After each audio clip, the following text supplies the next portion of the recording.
This is Julian Darley for Global Public Media, and I'm talking to Richard Heinberg about the vexing question of American gasoline prices.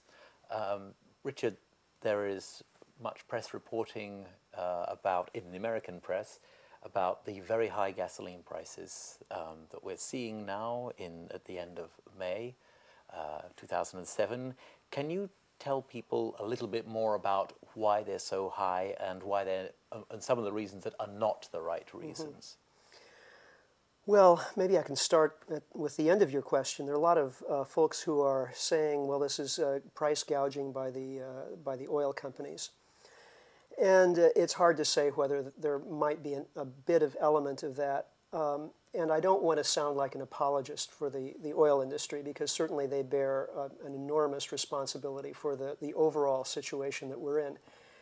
However, I think it's simplistic and really not very helpful to frame the situation in that way, because what's really happening is just a matter of supply and demand. I mean, gasoline in storage is at record lows for this time of the year. We're importing more finished gasoline because even though American refineries have been expanded to process more fuel, the fact is Americans are using more gasoline. Demand is up. So we're in a classic situation where there are more people wanting to buy the product than there are who want to sell it, so price is inevitably going to go up.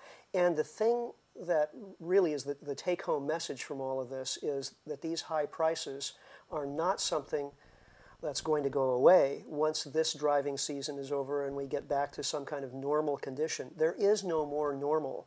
We've all been living in a fool's paradise of cheap gasoline, cheap oil for the last several decades, and that's coming to an end. We've seen probably the all-time peak in supply of regular crude oil probably occurred in May 2005, gradually declining global supply of conventional oil.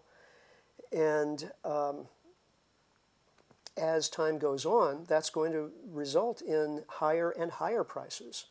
We're seeing here in California gasoline prices slightly above $3.50 a gallon.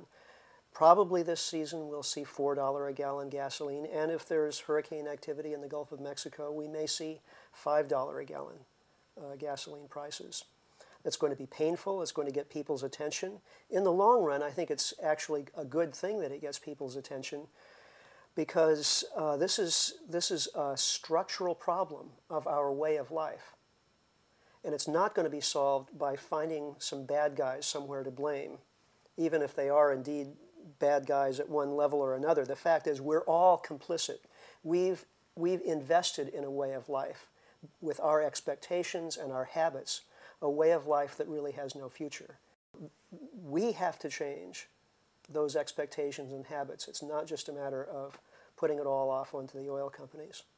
Now, one of the issues which is valid for many poorer people, and perhaps increasingly even some middle-class people, is the idea that there's a huge social justice issue of this, that people who've built their lives around gasoline costing, let's say, $2 a gallon and so forth. Or and $1 a gallon. Or a dollar, not that long ago. Or even indeed less than $1 a gallon, so they live a long way from where they work, and maybe that's for all kinds of other reasons, and it wasn't what they wanted to do, but they have to in order to stay alive and have somewhere for themselves to live and their children and so forth. Many people's lives are very strung out, very stretched out, and there seems little doubt that those who are poorer are going to be much more badly affected by this, and they have much less room to maneuver. And then, of course, there's the fact that many people are very maxed out on their credit cards and so forth. Do you have some thoughts, some comments about this difficulty of saying, look, this isn't going away, it's no point in just pointing fingers at some corporations who do have don't have a perfect track record in many respects. What does one say about this social justice issue? Well, two things. One is that the oil companies ultimately do have a responsibility to use their enormous profits that they're seeing now for the benefit of society as a whole. At least to use those profits to help society make the transition away from fossil fuels And these energy companies need to themselves transition away from fossil fuels to renewable energy. But the other side of it is that the government is going to have to take some responsibility in helping people to adjust to these higher prices. We will see fuel rationing in the future, one way or the other.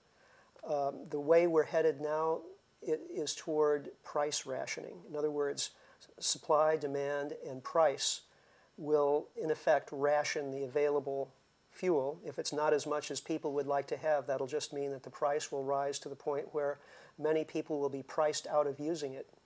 And that's a very inefficient and cruel way to ration a scarce and necessary, at this stage of the situation, resource. A much better way would be to implement a kind of quota rationing, which we had during World War II. It worked very well, gas rationing. And there are a number of different schemes out there that are being proposed for quota rationing. And I can't say that I'm a particular proponent of this one as opposed to that one. But clearly the government is going to have to start looking into this and seeing what will be the most fair, efficient, and effective way of rationing the available supply so that folks who really need that fuel in order to keep their lives on track will have the bare minimum that they need. And to finish up with, another very important issue for very many people, and an increasing number of people now, is that of climate change, in Britain sometimes called climate chaos, yes. Global warming. One of the mechanisms which is proposed to help reduce the amount of carbon that's burned and emitted in carbon dioxide is some kind of gasoline or petrol tax.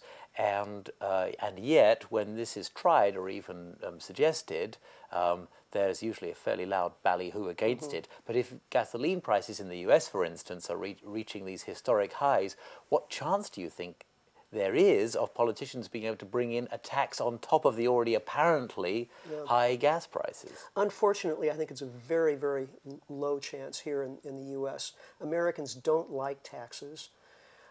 Now, historically, they've been taxed very little for their fuel as compared to people in other countries, and that's why Europeans have been paying $5 a gallon for gasoline for some time, and they hear Americans complaining about $3 a gallon gasoline, and they go, you know, what's going on here?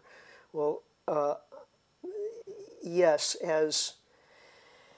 as the stuff gets more scarce, then a good solution would be to tax it and then use the tax money to help with the creation of public transportation infrastructure and to help poorer people to be able to afford what they absolutely need and so on.